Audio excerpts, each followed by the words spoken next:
We are now hoping that we've made it to LinkedIn. Signal Hello, everyone, and in thank line. you for joining us.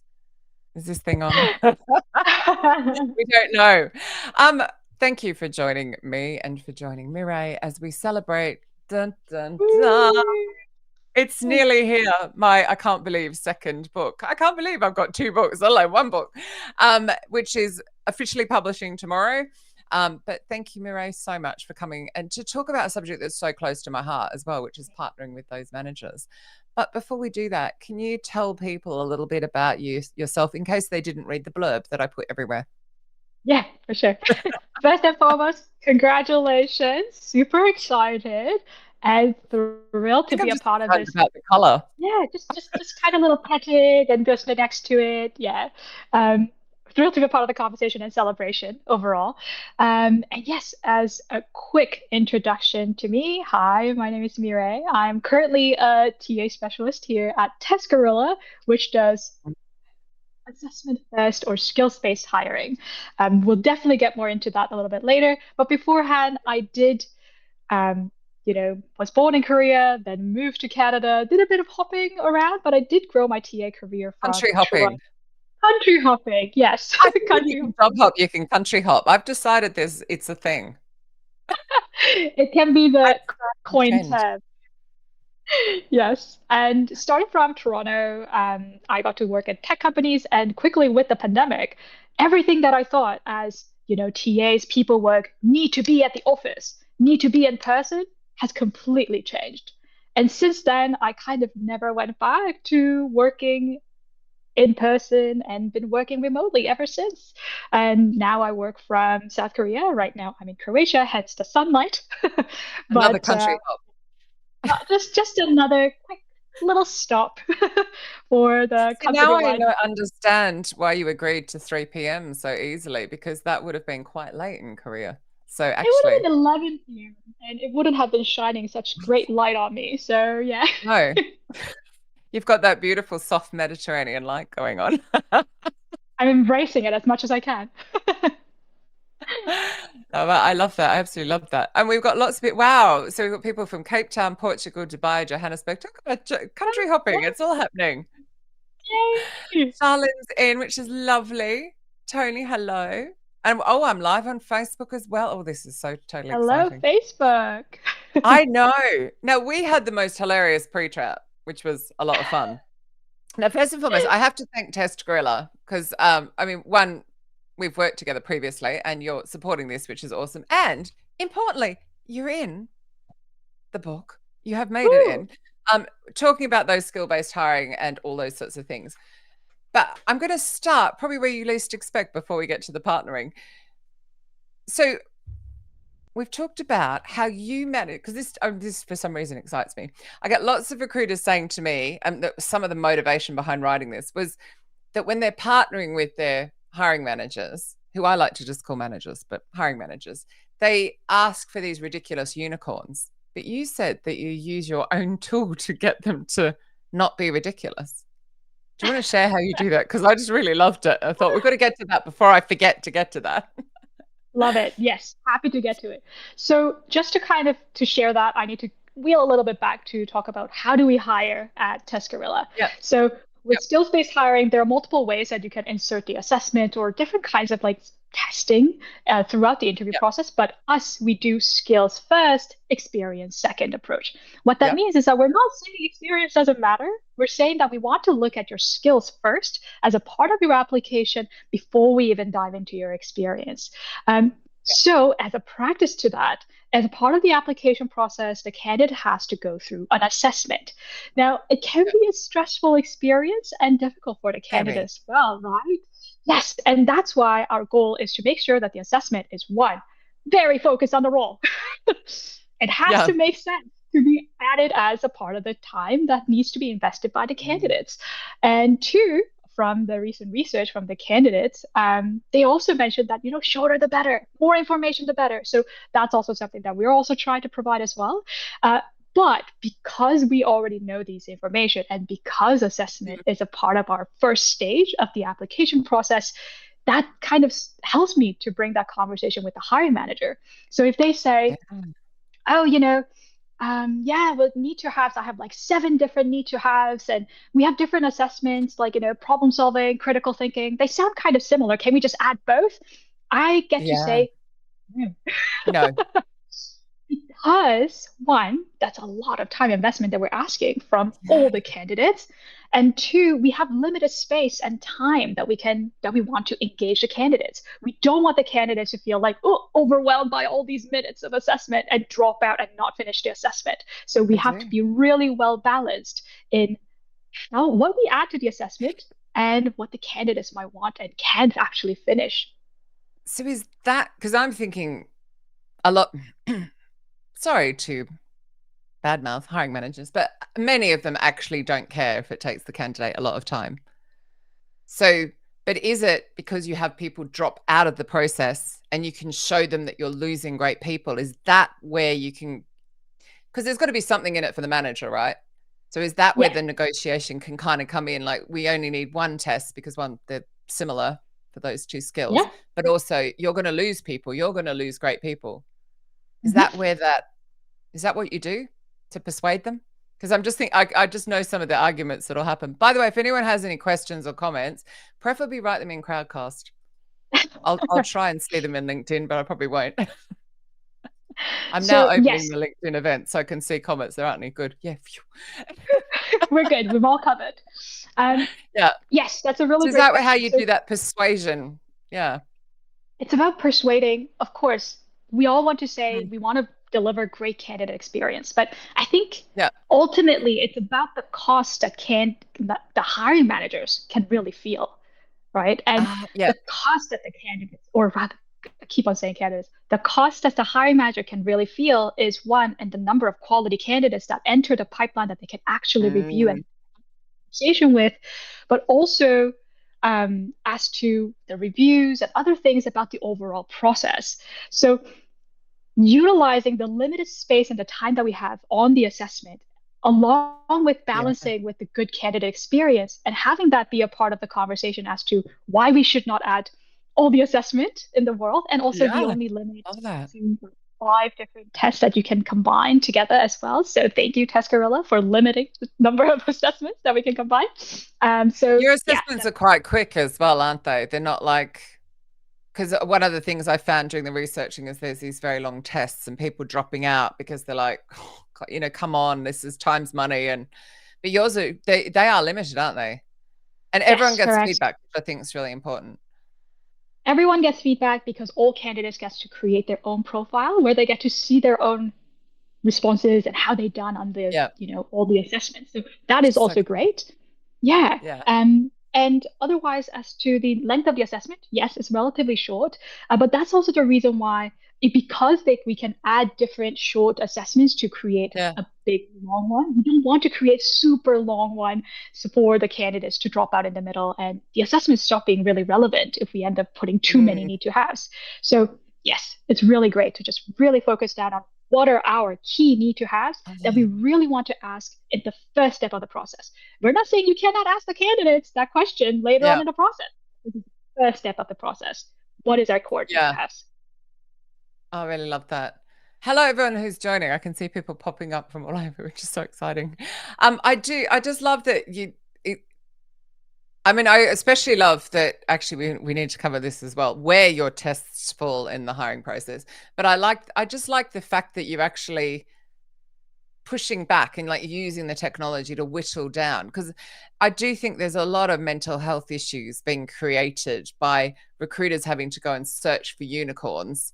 And because they can't find them because they don't exist. And it's because they aren't able to push back with managers and say, look, that just is ridiculous what you're asking for. They don't exist. But it sounds like by using the tool and the data, you've got that persuasion. But one of the things you did tell me as well is that you have salary transparency and you're very clear about whether the job is remote or not remote or flexible or not. Can you tell me how you 100%. got there? Was there an issue getting there or just we are transparent? We are just transparent. I love it. But that It's like being said, people just want that's the first question, isn't it? Where's the location? What's the salary? I don't know why it's such exactly. a big deal, but it's like I would not apply for a job if I didn't know what the salary was. I'm not wasting my time.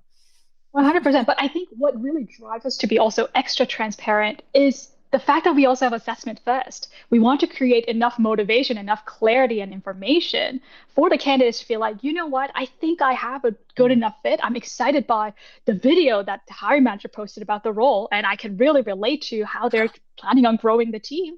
So I'm just going to go that extra Your mile and managers do take the videos? assessment. Yes. I mean, some managers All are right, not all right. comfortable doing videos. Don't get me wrong, but we That's do what I ask. hear. And then there's I love that. Like they're there. You can jump on a video chat and do that. Have I? Oh, no, Exactly. I thought you frozen there for a moment. Me and my excitement had caused you to freeze. But it's funny because a lot of you do hear these bizarre comments about, oh, I wouldn't want to watch a manager doing a video, and I'm like, I would. Like in 60 seconds, you're going to get such a feel for that person and their excitement about the role and all of that. So, what do you do with the ones that aren't so keen? Do you just not have video? Great question. So, okay, hiring managers might not be so keen.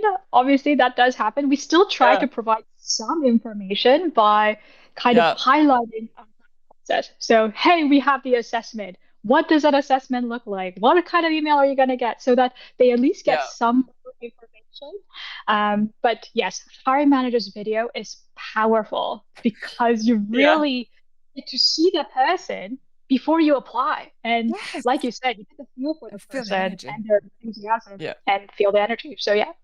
Yeah. I think when it's really hard is when you ask them to do, like, just to deliver to screen. So I get to do that when I'm speaking. So I've just done one for in-house recruitment live and I'm just delivering to a screen. Now I've done this for years. So I know I've got to deliver like I'm delivering to an amphitheater, even though I'm just in my room. And then it comes out sounding normal. But actually, it's really easy if someone's there. If you do it on a video chat and you're bouncing back and forth, the energy is already high. So they just sound more enthusiastic. It can be a lot more organic that way. Yeah, That's, I actually, mean, you just really gave me so a good. much. So we haven't even got to the remote bit. It's like transparent salary, tests that aren't ridiculous with feedback, and managers doing videos. Wowzers. Maybe you should write a book. Maybe one day with TestGorilla, but we're already on your book, Yeah. so that's already exciting. I know. Thank you. Thank you. So just in case anyone's missed it, it's bright yellow. Comes out tomorrow. Woo! Oh, sorry. There are people here from the US. I'm sorry. You have to wait until next week, Wednesday. I don't know why, but pre-order it because there are goodies if you pre-order. The link's at the bottom. So shameless plug. But Yes. yes, you did make it in. Actually, you made it in. Beautiful Joe. Thank you so much for contributing. Because one of the things I was also concerned about, and I do see if I go across to recruiting hell on Reddit, for example, which is hilarious and not at exactly the same time, because you read something and you're just like, that's so funny. But it's not because it's somebody's life that we're playing with. But was the concern that some people have when they see the test and they want to ask for a reasonable adjustment. So perhaps they're dyslexic or like me, can't stand white writing on a black screen. Sorry, Crowdcast, but I can't. It's like, oh God. And apparently, actually, there's a lot of people that really struggle to read that. So they might need a bit more time. But say they ask for that more time, that bit more time, then there's the fear that they get knocked out of the process. And it's like I think recruiters need to remember that. So I've written about that, and obviously with Joe's help, just to really reinforce that it is okay to ask. And I think we need to make it clearer that you might think this is for us to knock you out, but it's not. It is a genuine.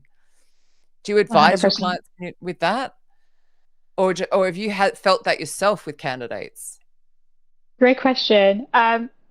I did receive some candidates asking, hey, is this going to negatively impact my scores and those kind of things? And it is on people's minds. And that's why we also added as a Yeah, part of the video and the job description saying, do not worry. Please take it's the time. fine. Please set yourself up Yeah, for success. I mean, we cannot stress it enough. You need the quiet time, and it does take quite some time out of you. So really set yeah. yourself up for success. for the time. We do not look at it as a way to screen people out. But you're right, Katrina. I think there is Mm, extra effort that we could also take in making sure that it's visible making in sure. multiple places and it's really Yeah. clear as well. And believed. I think believed. I think that Yes. was the bit I sort of hadn't thought about. It was like they don't, mind you, to be fair, it was a bit like when we used to get the employee surveys back the last time I was employed, which is quite a long time ago. And I wouldn't fill them out honestly because I didn't believe they weren't monitored. I didn't believe it wasn't trackable back to my name. So I think people just have this, Mm, I'm not so sure whether but no, I do love that with and it's funny, I wrote in Reboot Hiring, I was talking about learning French on Duolingo, still can't speak a word. But I wouldn't do the timed tests whenever there was something that I had to rush. And I hadn't really, considering how old I am, I hadn't really realized that about myself. But actually, I don't like the pressure of the time. I would probably do it in the time if I didn't know there was a time. But as soon as I know the time is going, I get quite stressed, which was like, I didn't know that. How interesting. So I'm glad that people can ask for that kind of thing. yeah. Yeah. So 100%. I have now a little. Some of the questions I pre-warned you about that we're okay with these questions, just in case anyone goes, oh, can't believe she's just asking that. So, because I find I've written it. This is really bold. So this I feel I have taken everything that recruiters and talent acquisition want to say to managers and company leaders when they misbehave or they think they can replace you with technology. But they are genuinely trying, which was what was scary about writing this, was I found examples already.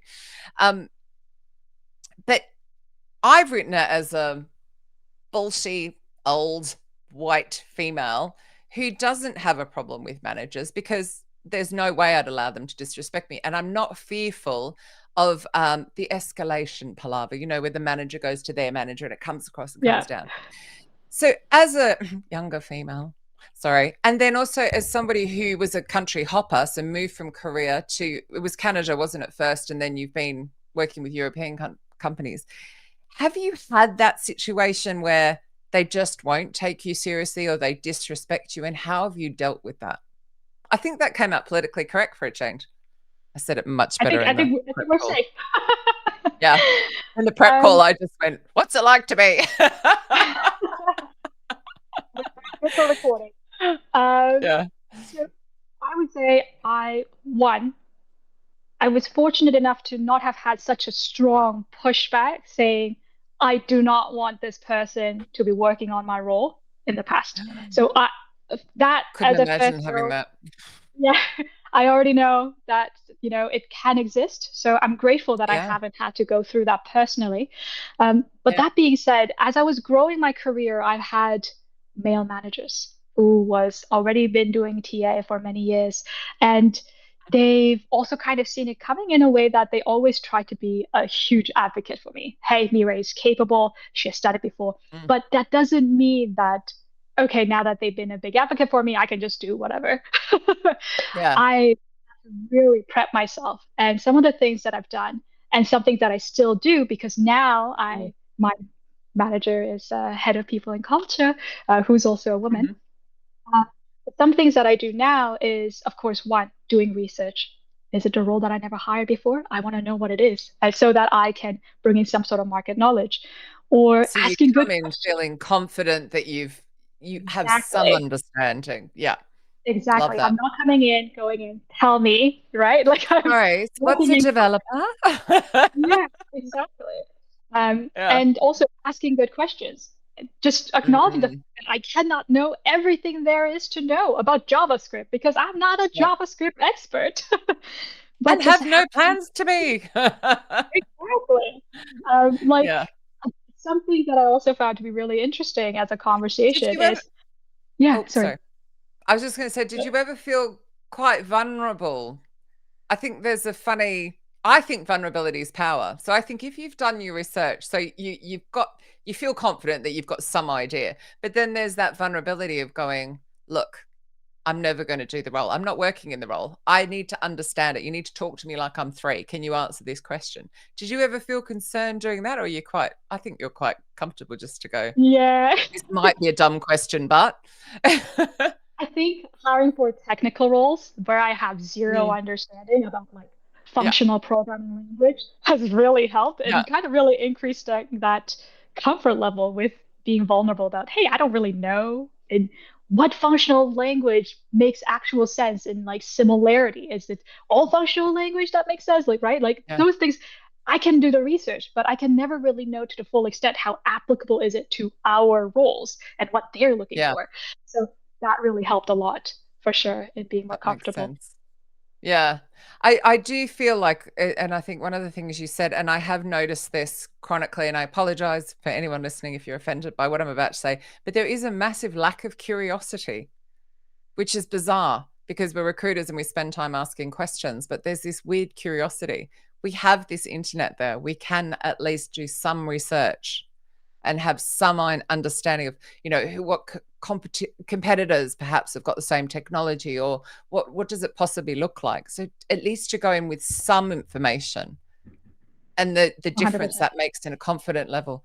I have to laugh. I took my intercom phone off the hook.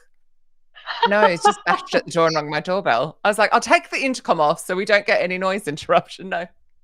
It's hilarious because it's to do with my little stickers. So that's the postie Woo! dropping something off so I can send these out. For Nice. anyone That that's is exciting. pre-ordered, you get laptop stickers.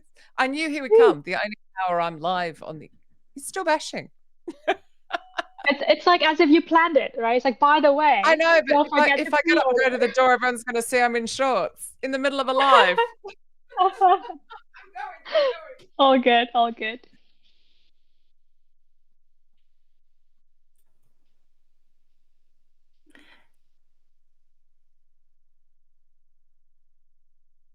It's a good I job think we I'm can here in just. the background. Oh, there you go. And this is the beauty of live. Katrina. Sorry. Her headphones aren't Oh, connected now. you're back.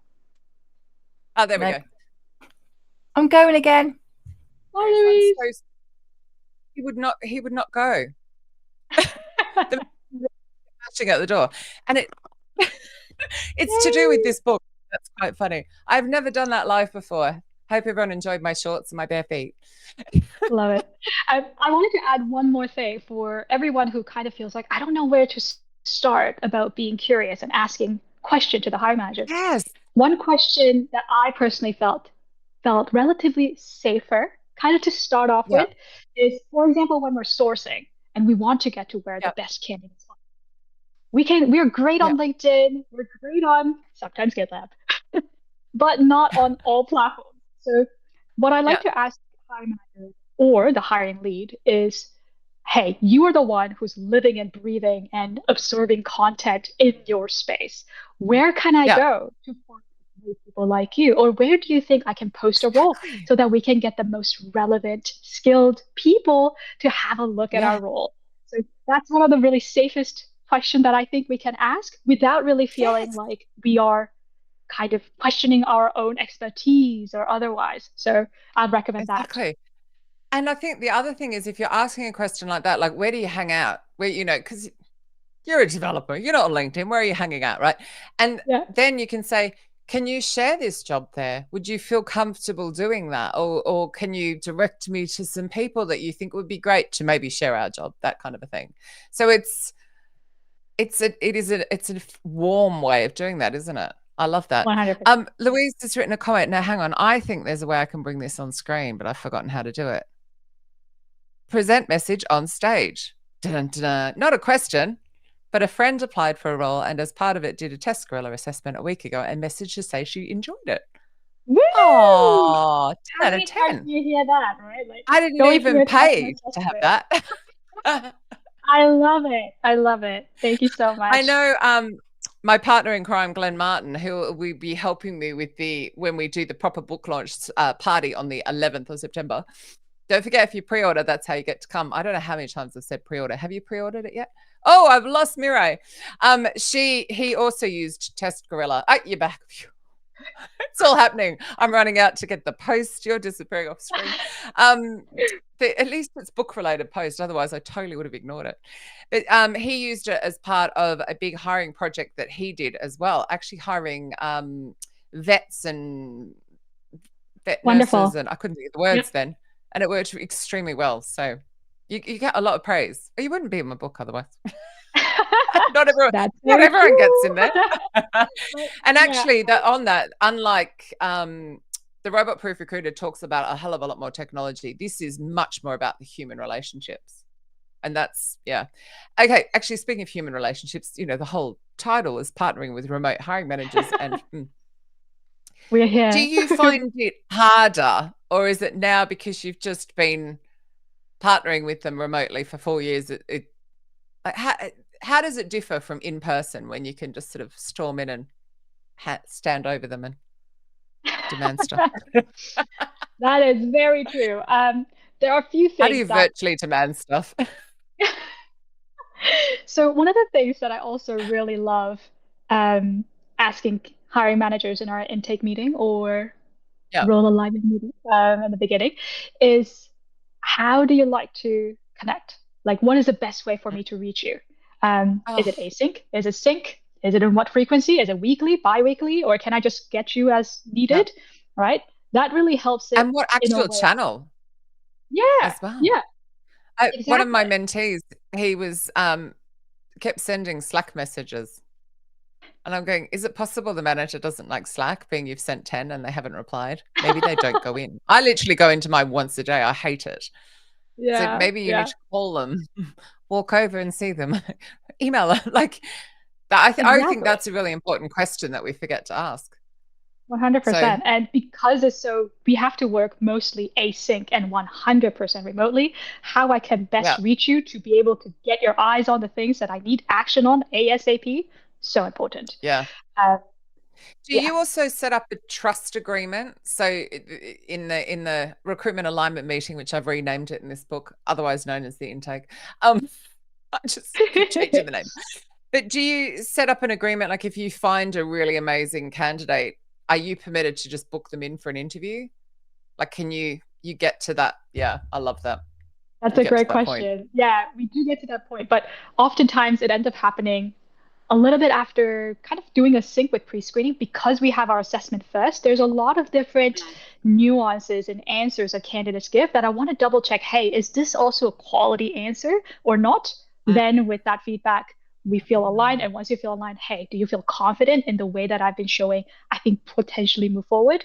If we're aligned, are you comfortable with me just booking it right away? Yeah. I try to move them slowly because of the assessment review phase, but yeah, it's funny. So the project that Glenn used TestGorilla for, I did the workshop for. So I did a design thinking workshop, and they're opening this new practice. And actually, the first thing I did was rolled out a calendar. Literally, I printed one off with Post-its and went, so when do you plan to open? And then started working it backwards as well, because they hadn't really thought about onboarding or pre-boarding or whatever you'd like to call it, then the notice periods, then their availability.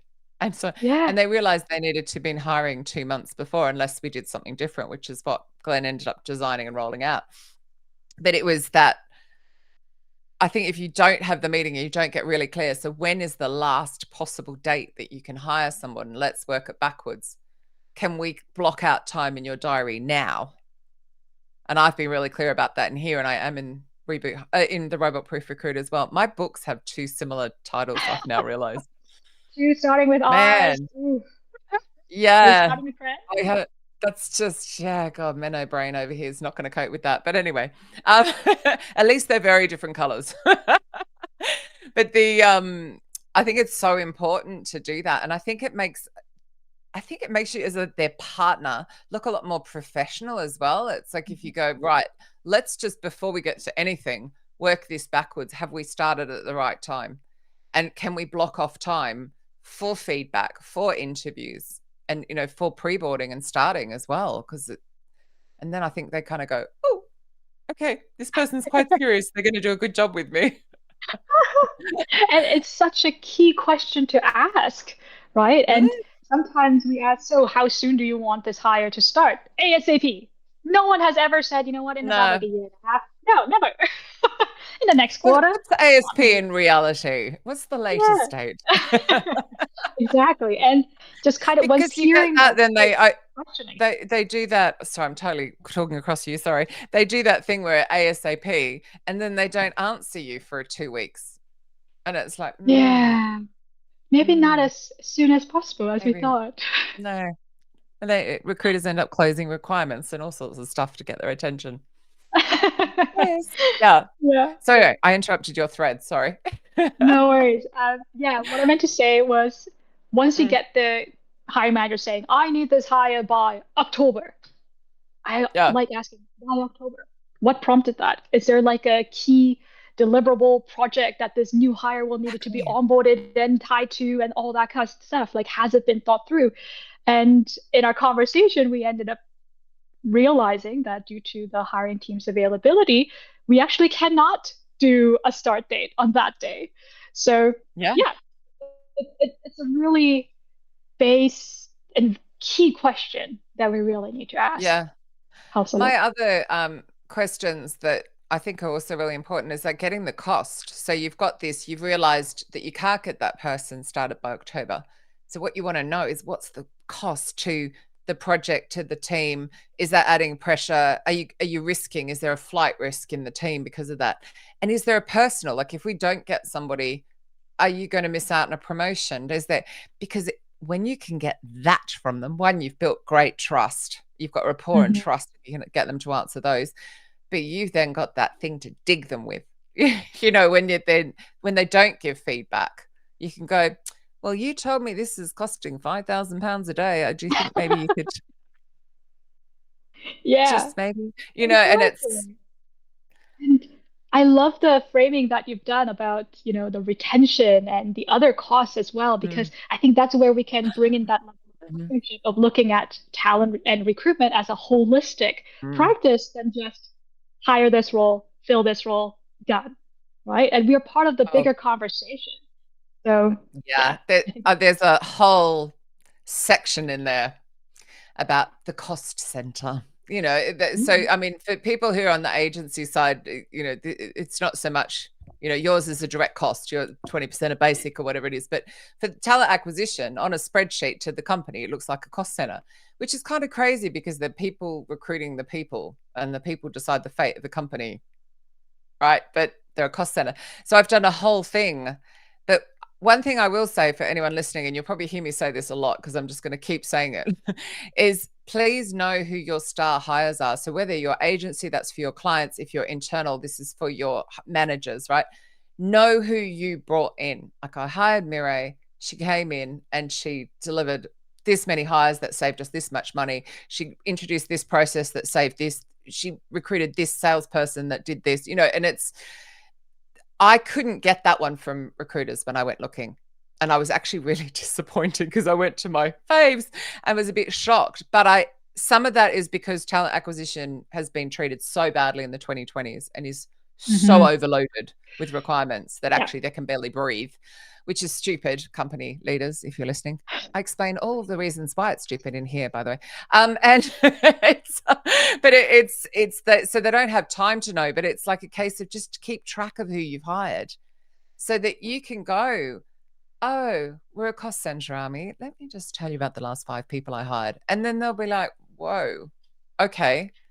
Because yes, on a spreadsheet, it's a department that costs money, but it's not.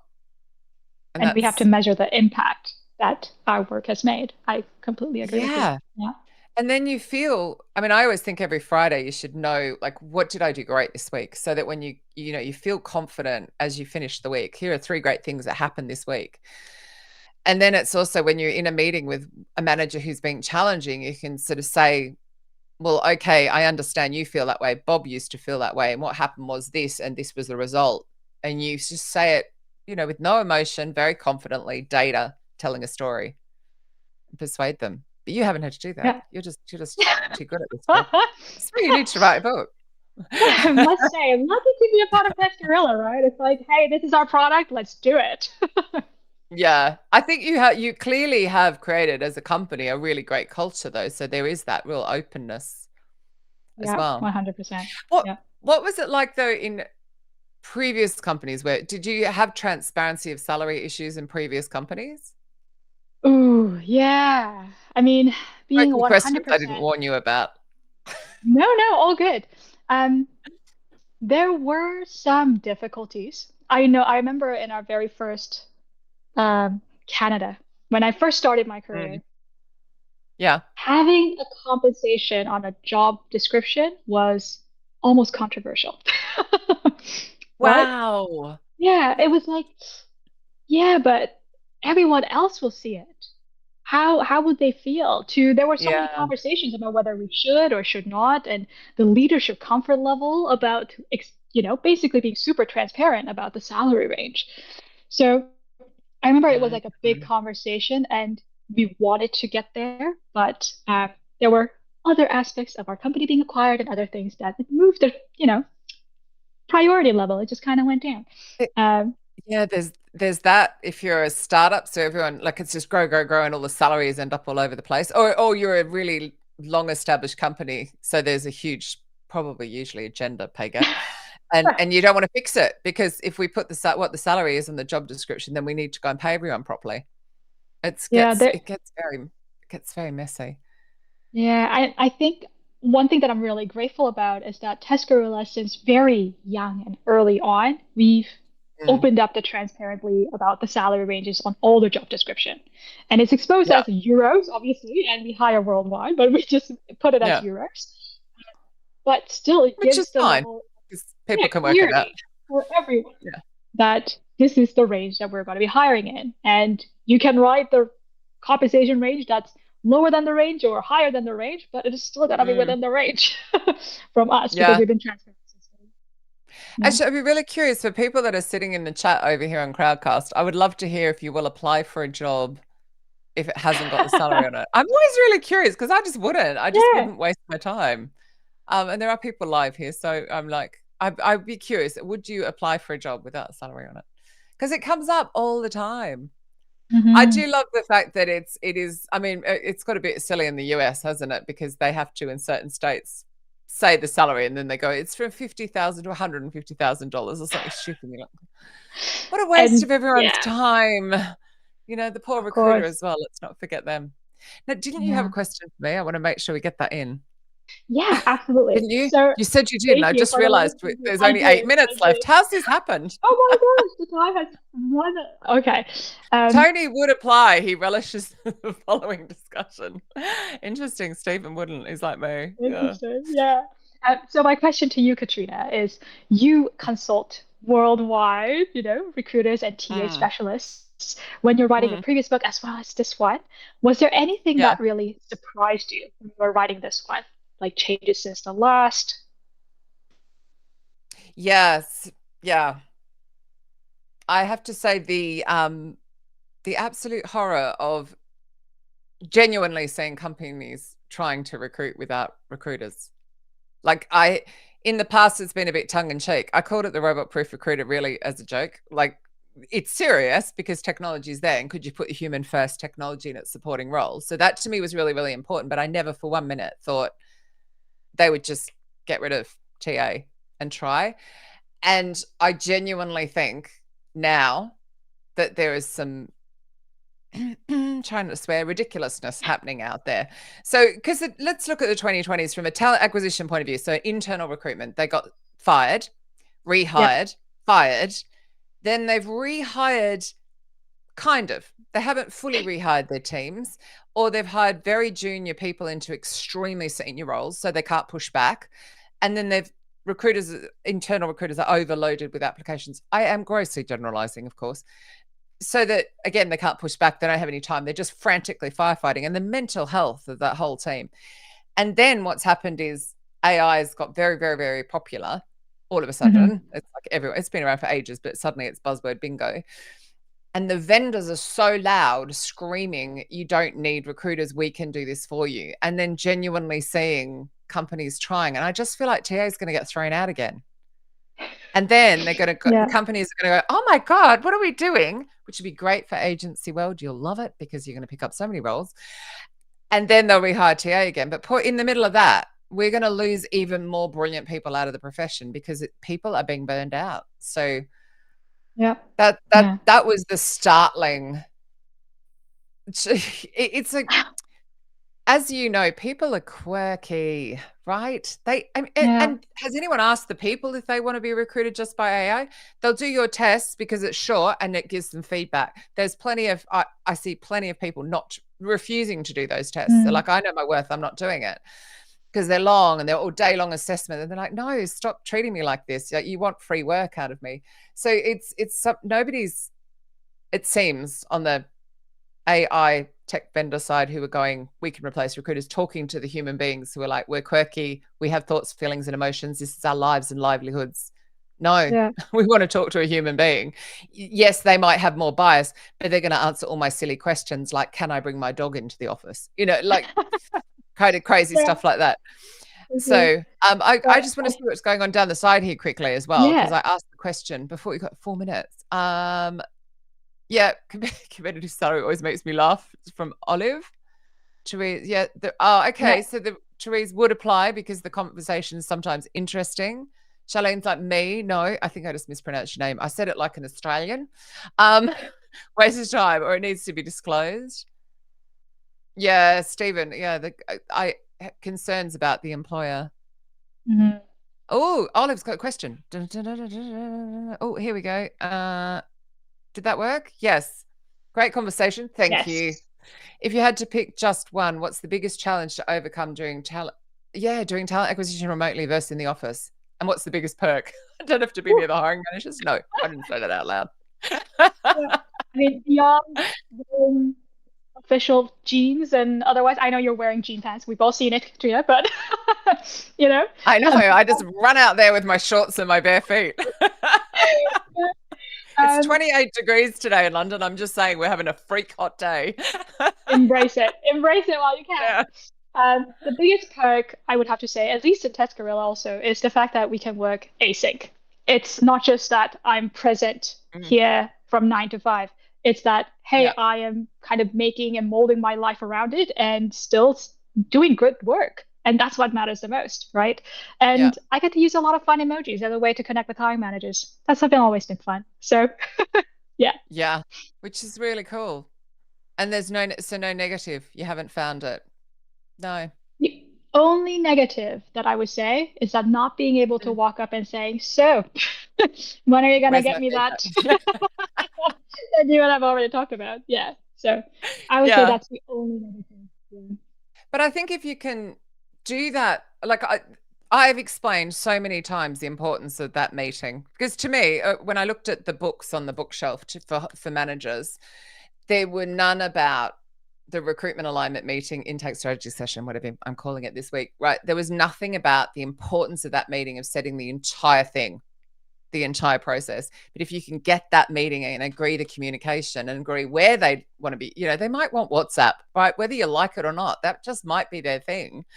And so actually it's hilarious. Louise, who's pottering out in the background, I used to message her on Messenger and she wouldn't respond. We switched to WhatsApp. She responds like that. Like, you know, and it's because that's her preference. So that's fine. I just switched over because I actually love it as well.